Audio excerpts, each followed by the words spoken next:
DLC. Playing the #1 app in the App Store, I think 2 weeks running now. We talked about it, the fact that iOS has opened itself up to emulators a couple weeks ago. Thank you, EU. Also, I guess, thank you again, Epic, for throwing that bag of money around. We're going to litigate. We're going to take on the big guys. Apple, Google, we're taking you to court. You can't do that. And then they just floss, and Fortnite money comes out, and like, oh, they can do that. They can. They're continuing to floss. They're just, wow, okay, now they're RoboCop flossing. This is awkward, but I guess that's how it works. And because of that stuff, the first emulator is out now. Well, there have been others. Others have come out since this change in the iOS App Store policy, and then were delisted for various reasons. But Delta, the Delta emulator, is out on iOS. It is free. It is Game Boy through Nintendo 64 emulation on your iOS device in such, and I know Android's had emulators for a while, and there are whole handhelds made out of Android emulation. I'm aware of that. I'm talking about iOS. Delta is such a beautiful, complete, well thought out piece of software. And it's been out on Alt Store, side loading before, and the Patreon. There are other ways you could get it on iOS, but now to go into Apple's own App Store, click Get, have this free software run so incredibly well and be completely ad-free and just be an incredible user experience for emulation on iOS.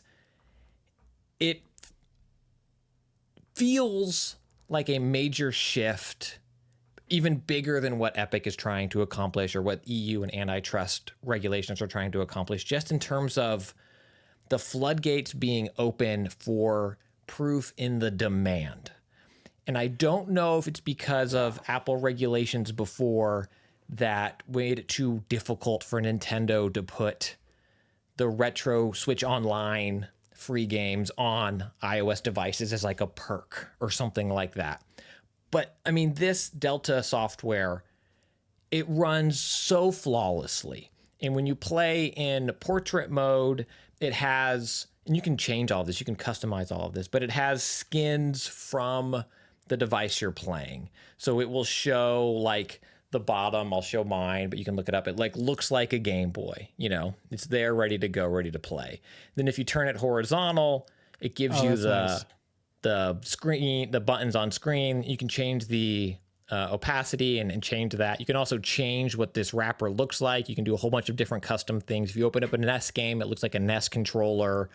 Everything about it is top tier. The buttons with the touchscreen display or controls all have haptic feedback, so it feels really good to play. I'm not saying you'd want to play some hardcore action game with touchscreen controls. That's never the best way to play. But I was just showing Mario Golf.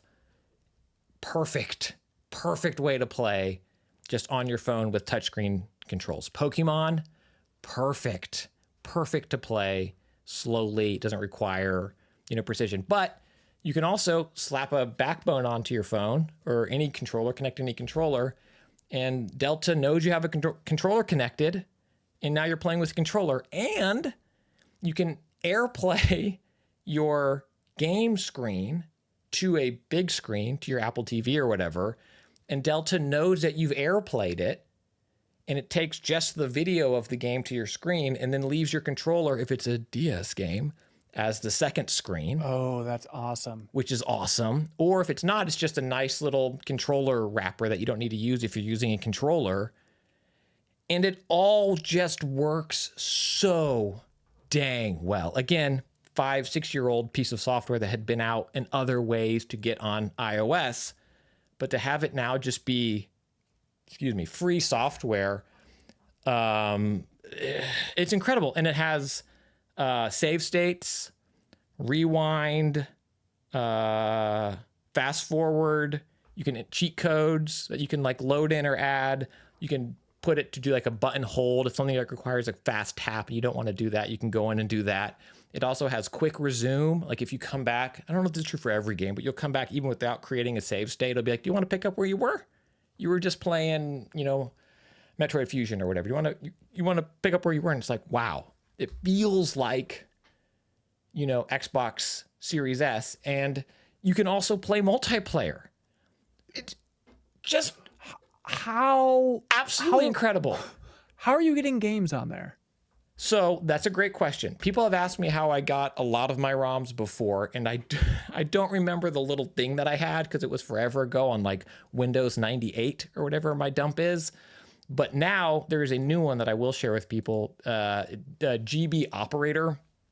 So this is just for Game Boy and Game Boy Advanced, and it works with Mac, which I'm on a PC for this, but a lot of my day-to-day is Mac stuff.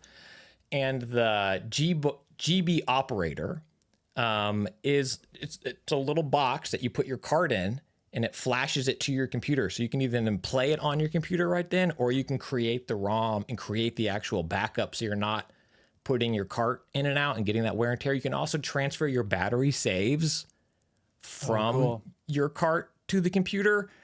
And so I have my analog pocket behind me. I love my analog pocket. I think it is the best way to play Game Boy games, Game Boy Advance games. Modern, best way to currently play them.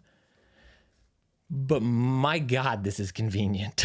Yeah. I mean, it is just instead of like now scrolling Reddit, I'm like, I can play a couple of holes of Mario Golf Advanced. Like I'm just needing my brain to be dumb for a little bit, like this is what I'm going to do.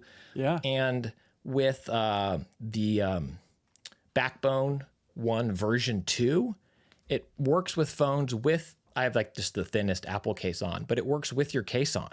So you don't even need to worry, like, am I going to go caseless, pop my case off or not? You can just click it on and play. So I keep my Backbone 1 in my car if I have a hot second. And what this solves for me that I think a lot of mobile games don't necessarily solve is that quick resume and pause function. I've been playing a lot of Diablo Immortal on my phone. I'm late to that party, but I really like it. But it feels awkward then if it's like, oh, Ben's calling, or my mom's texting me, or now I need to go pick up my kids. And it's like, when was the last time this saved? Like that feels a little nerve-wracking for me. And with these old games running through a Delta, I don't have to worry about that. Also, there are other ways to get ROMs that everybody is aware of. I'm a big fan of ripping your own carts, but I also realize you can't buy these games anymore from the developer. Wait, so you rip your own carts and then what? What's step 2? So step 2, the way my workflow is I have them in a Dropbox. And then so in Delta, excuse me, I can, main menu. In Delta, so there's a little You plus can access your Dropbox? in the top right corner. Well, you That's really access cool. your files on your phone. cool. So what I do is I go to my Dropbox, export to file on my device On your itself, phone. on Yeah, my okay. phone, and then load it that way. You can connect it to like a Google Drive, but I just do it locally because I showed my screen there. I have like 6 of my games on there because otherwise I'd have analysis paralysis of like, congratulations, here's all the GBA games you collected, jerk. Which one are you going to play right now? Right. So I'm trying to stay focused. But I am, again, I know Android's had emulators for a while, but I am blown away by how thoughtful and purpose-built Delta feels in any way you want to play it. And I think it just, as you mentioned, it's been the top free app for whatever it is, 2-3 weeks now. The demand for this style of gaming on mobile devices is through the roof. Yeah. It's incredible. You gotta think a massive missed opportunity for Nintendo. Like the idea that there was this much pent up demand and they couldn't figure out a way in decades to make this a viable arm of their business. It's ridiculous. The idea that they're selling people virtual arcade subscriptions and you can't get this to be part of it somehow. Yeah. It's there's got to be some meetings like what guys, there's literally money on the table right here. Maybe it was App Store review processes because xCloud, I think now it can be its own app, but for a while it had to be in GeForce. Now it's like you have to basically create the web app because Apple required a certification of every single game that would be out on the service. So maybe it was just this Herculean task in order to be able to do this for Nintendo on iOS. But now, yeah, I mean, it's kind of like iTunes to Napster, right? Everybody was pirating all their music because getting it digitally, reliably, and affordably was difficult. And then iTunes was like 99 cents, here you go. And I think if if Nintendo was like Nintendo Online Plus expansion or whatever their more expensive one now comes with this mobile version of it. Yeah. Now the way to do it is Gladly pay.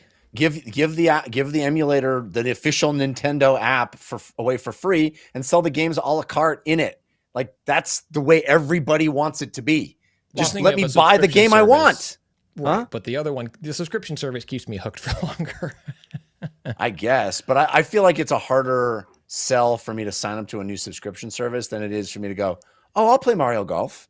Yeah. Oh my gosh, $2.99 for Mario Golf? Yeah, sure, awesome.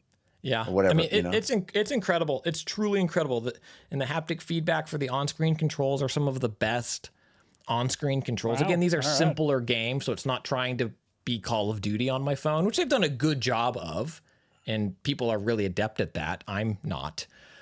You can tell you're not because you went like this. That's how they do it. I've watched esports people. They have it down and they use all their fingers. You can't waste a finger to hold the phone. Not like that. Let's just say it's not like that.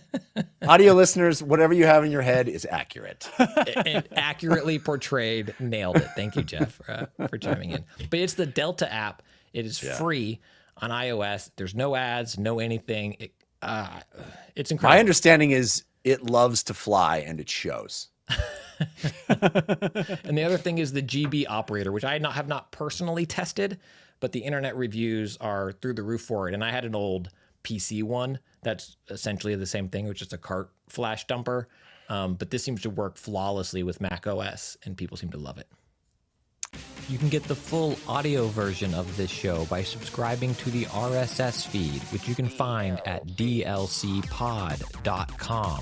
And you can support the show on Patreon at patreon.com/dlcpod, where you will get ad-free versions of the show, video versions of the show on demand, and a whole bunch of extra content, like Wednesday's show, paid DLC, including spoiler chats, so much more. That's patreon.com/dlcpod.